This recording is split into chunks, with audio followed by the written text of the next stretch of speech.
All right, let's talk to Rick in Georgia. Rick. Hey, that's where I'm With from. Eric and J Mike. Hi guys. Hi, what do you want to talk How about? you doing? Okay, so I am a theist. I'm a Christian, and I'm in my 50s, so I've been around a little while. I have come, I suppose, with time and being a Christian to the I've settled on the notion that Christianity is the only logical explanation for human existence. How And did the you get reason that? I think Oh, sorry, I the interrupted reason you. I And you say were that- answering me. I apologize. Go ahead. no problem. The reason I say this is from observing things around me in this creation that we live in and that we were kind of just thrust into. As far as any of us know, we didn't ask to be here or sign anything to be. We were kind of just born with really nothing, just infants, and then we grow into this place. So when I look around, I can see a creator having created all this, and I see logic and purpose all around me. May I ask you a few questions So there, Rick? when I cross that over Well, Rick, to Rick, Yeah. there are a bunch of things, and I'm afraid that if you keep going, those things are going to drop right out of my head. And I'd love to ask you a few questions, just to ask you about what you've already said. I definitely wanted to talk with you, but I just want to make this one point about why I think it's the logical explanation of Christianity. It won't take long. I'm almost there. Go for it, man. Thank 18 you. premises later. No. So the reasoning is that I believe that we too, like creation, have a purpose, and that God and the Creator, everything is logical and purposeful for Him. So I do believe when I look at myself and ask myself, why would I be here? I see a window of time only, really. There's a window, birth and death. And I believe that that's also a purpose there, that something has to take place in that window. And I see that as being a redemption. Okay. I see it as Rick. I see it as being something. That thing that has to happen is that we are redeemed. Got it. Before Rick, that window closes. Yeah. Rick, let's start talking about this, okay? So the first thing, thank you.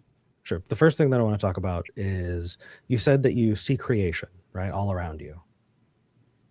Yes. So are you saying that you can look at something and determine whether or not it was created?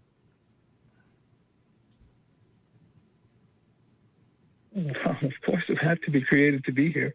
Well, I'm asking if you have the specific skill set to determine whether or not something was created. Okay, well, like I see a tree and it grows fruit, and then I eat that fruit. I don't know how that answers my question.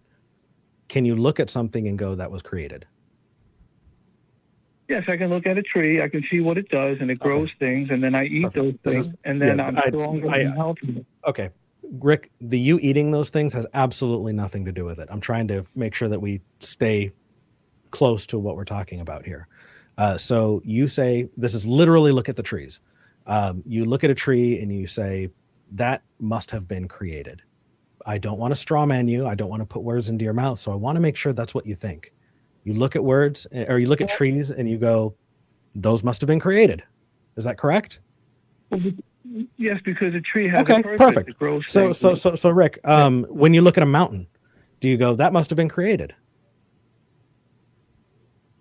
Probably there's a purpose for a mountain as well. Yeah. When you look at the ocean, and do you look at the ocean and go, that must have been created? Full of life. Perfect. So can you point to me anything that's not created? On Earth? Anything. Yeah, a non-designed thing. Well, maybe only our spirit. That's about it. Your spirit wasn't created by God? It's a different I don't know what the thing. point of It's that not would be creation. then. Yeah. It's a birth. It's a unique birth. Okay, so I'm sure you understand that we don't believe in spirits. So is there anything that we can talk about that might help us engage in this conversation a little bit more directly? Is there anything created? Or, I'm sorry, is there anything that's not created? That you can say, hey, you know, I'm looking out my window and I see my Prius and I see the park and I see that turtle, and I know that turtle was not created because I can compare that turtle with other things that are created. Are there things that you can point at and go, that's not created? Well, everything that is created by human hands came from the materials that are inherent on the earth. What does that have to do with the question that I'm asking you? I think the point you're trying to make is, was my car created by God? No. He's asking you, how do you have reference of a non-designed thing if everything's designed? Yeah. So I'm sure you've heard the whole like watchmaker argument. Have you heard that one before? Well, but I'm speaking to nature. Yeah, Rick, have you heard the watchmaker argument? Because it runs. Watchmaker, I think so. I think so. So it runs parallel to what you're saying. So the idea is that you're walking along a beach and you see a watch on the sand, and you look at that watch and you go, that watch was made because you can compare it to the sand, right? You recognize what's man-made. And so the idea is, okay, I look at the watch and I can recognize that the watch is man-made. I look at the universe and recognize that the universe is God-made. And so that's, I think I'm seeing if that runs parallel to what you're saying, because if that's the case, then it sounds like you're standing on a beach made of watches and looking at an ocean made of watches. I agree there's a delineation between man-made things and God-made things. However, even the things that we make come from God. Well, no, but it's still talking about something that's designed, right? Like, kind of with what Eric's saying. It's like, if you took the fact that a house was built, right, and you say, well, we see design, and so I can compare that with these other things like the turtle, and then that also must have been designed. But it seems weird, like, even if I was to grant that for some reason, it's like, well, if we go back to the house and it's built by multiple builders, are you a polytheist? I mean, do you take it to that extreme? Because it seems to be this arbitrary kind of line at what you draw there. Yeah, it's Well, it seems to me that anything that is God-made is living. Like trees are living, plants are living. I've planted a tree and I've seen it grow. Animals. Yeah, I've planted a tree and I've seen it grow, and I've never saw a God come and make that tree grow. Yeah, you'd have to think like on the micro level, like when mRNA goes through a ribosome and gets its corresponding tRNA, are you going to say that like that's designed and the process is being held by God? Because in that case, like your God has a lot of work that he's constantly sustaining, these causes, right? So like I'm trying to figure out how like that's designed, but then when we go and see actual natural processes occur, like a tree growing or the mRNA going through a ribosome, how you're going to say that it's designed when we watch the processes literally happen with nobody doing anything other than the processes themselves. So like, how do you get there? And that's well, the way I see that is that all these things that grow were here already. We didn't make them. All things that are living are from a natural existence before Yeah, I mean they were all here, ready to go. Trees, vegetables, fruits, animals. I got you. Part of creation.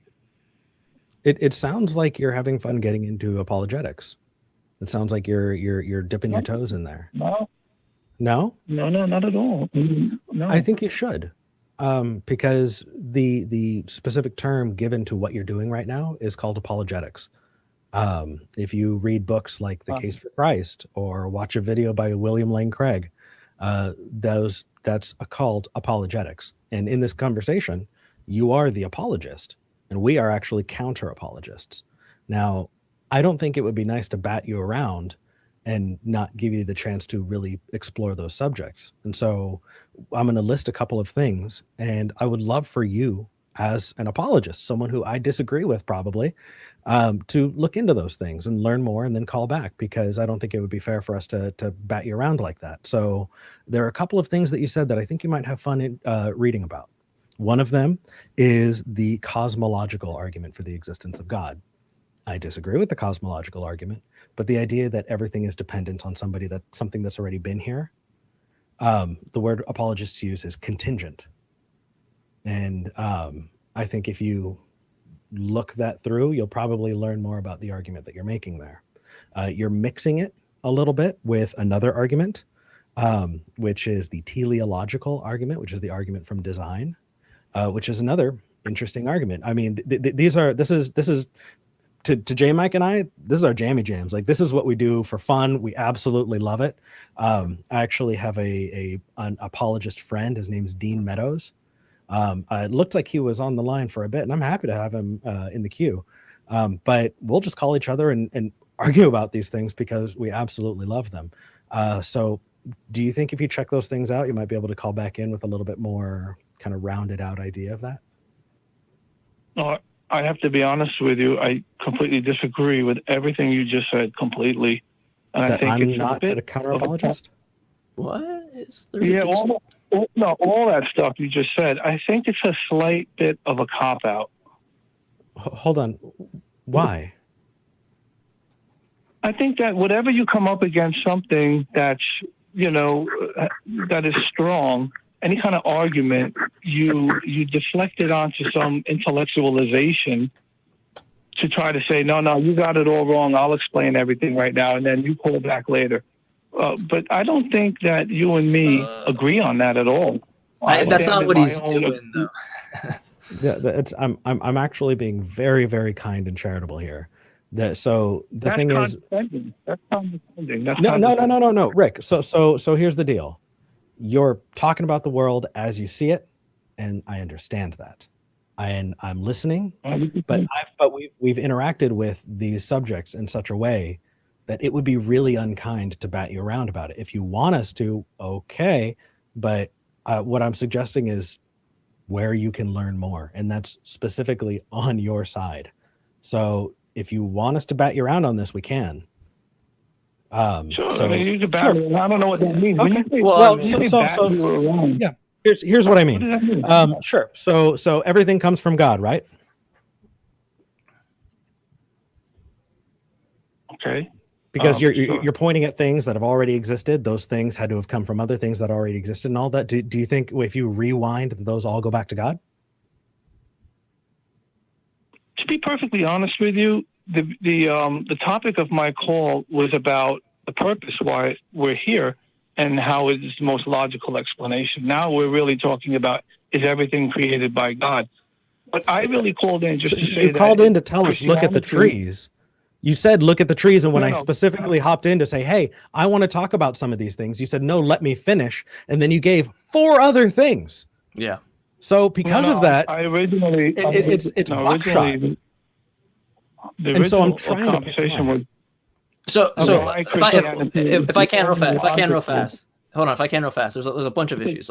So one, Eric is right. So we could bat this around pretty easily because it does seem that you're not familiar with the arguments here that you're presenting. Like people that would be presenting these exact arguments wouldn't present them in the way you are, because the way that you're, even though it is of ignorance, you're just invoking personal incredulity. Like when you go, it has to be this way, it can't be that other way.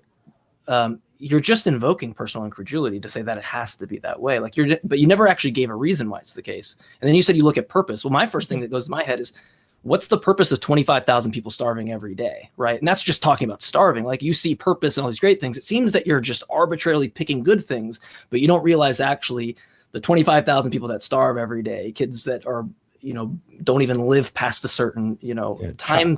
There's so much more that if you're going to relegate that back to it, right? And then you get into these arguments where this is like a maximally great making property. Like we get into these maximal modal ontological arguments and things like that. When you get into that, it's like, then we start getting into the weeds where it's going to be really easy to show you that it's all you're doing is invoking personal incredulity and filling in a gap somewhere, right? Of what you don't understand. And by saying personal incredulity, what he means is, I don't understand this, therefore I'm right. And so as an example, right, I think the best way to sum that up is, Rick, logic does not rely on your lack of creativity, right? Your lack of imagination Logic doesn't care about it. So, guys, can both of you discuss a little and touch a little bit to the window of time that I alluded to earlier on in this conversation? It's like you're born and then you're dead, and that's a window. Why? Okay, so if it's not has anything to do with God, why do you have a window of time? For what reason? You're asking why aren't we infinite? Because it doesn't. Or specifically, it sounds like why Rick. were you born? Rick, why were you born? Yeah, it sounds like you're assuming that there's a purpose outside of us. Can you answer that? Yes, I am. He's trying to. He's trying to. Listen, it sounds like you're assuming that there's a purpose outside of us, and you want me to find a purpose outside of us, right? If there's no God giving us the purpose as to why we're here, then what is it? Does that sound right?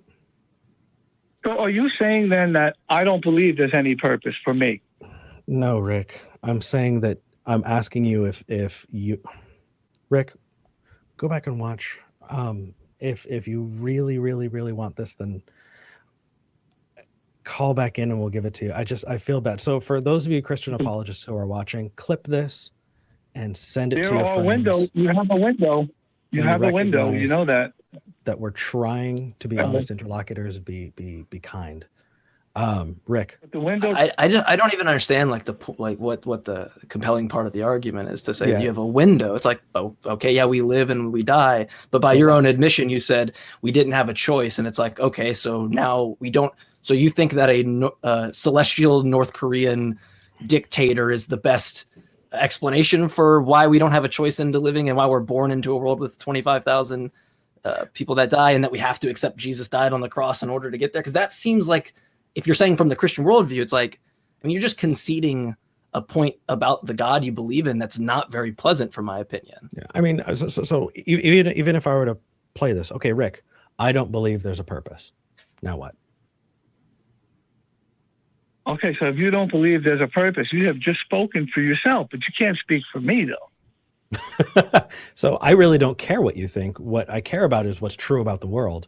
You're calling because you're making a statement about the world. Exactly.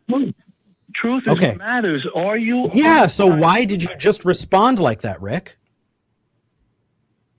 Like what? Rick, I answered you and you said, like, that's your opinion, man.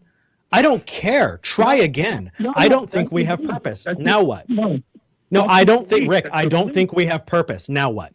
He's saying objectively. So now I say, look around you and all you'll see is purpose everywhere. Okay, I don't. So obviously, what's the problem with me? Is there something broken? Yeah, I think you may be just not looking hard enough. So that right there is a problem that I can't fix. The purpose thing is weird too when you look at, like, especially like in the realm of biology, right? Like, you could say that flagella has a specific purpose, right? But then let's get rid of half of its constituent proteins, right? And we do that, and now we have a new thing that can infect a toxin into a host cell, right? New function. Did it always have that purpose, right? Like, well, no, probably not, right? It's dependent upon these pressures in these environments, right? So you're kind of using, like, we have this purpose. It's like, no, we're contouring to the actual whole, right? We are the puddle that contours to that. We're not, it wasn't made for us in that way. For you to say that, you have to actually demonstrate that in some way. And this is what goes back to me saying you're just invoking personal incredulity to say, I can't imagine this, so therefore it's this other thing. Well, that's your burden of proof, right? Like, just to throw that on us and say you can't see this hasn't been demonstrated. I don't have to accept that proposition. Just like I don't have to accept pink fairies are flying on the moon. I don't have to accept that because you haven't demonstrated it to actually be the case. You have an idea in your head, right? You have this is what we do. We have ideas in our heads. We have to have some way of determining whether the idea in our head is actually reflective of the reality at which we're in, right? And we have limited ways of doing that. We have problems of, like, induction, things that we'll never fully know for certain. That's not a problem. This is why majority of people are fallibilists. This is why majority of scientists are fallibilists. We take an aspect of knowledge and we don't make these types of personal incredulities that you're making because it doesn't actually progress anywhere. It just prevents us from getting anywhere because it's post hoc. It doesn't create a future prediction, and it just doesn't do any justice to what you're trying to do. I think we need to break it down a little bit more. J Mike. So Rick, are you still there? Yes, I'm listening in. Okay. So do you know, and I'm not trying to sound like a jerk about it. I just don't want to tread over things and it sound bad. Rick, do you know what a non sequitur is? Yes, I do. Okay, it's something that just doesn't logically follow from Well, what came before. I can define it if you want. If you want Oh. to do testing me, I can tell you. Sure, go for it. It's like you're trying to relate unrelated things. Or you're speaking to something that's not part of the conversation.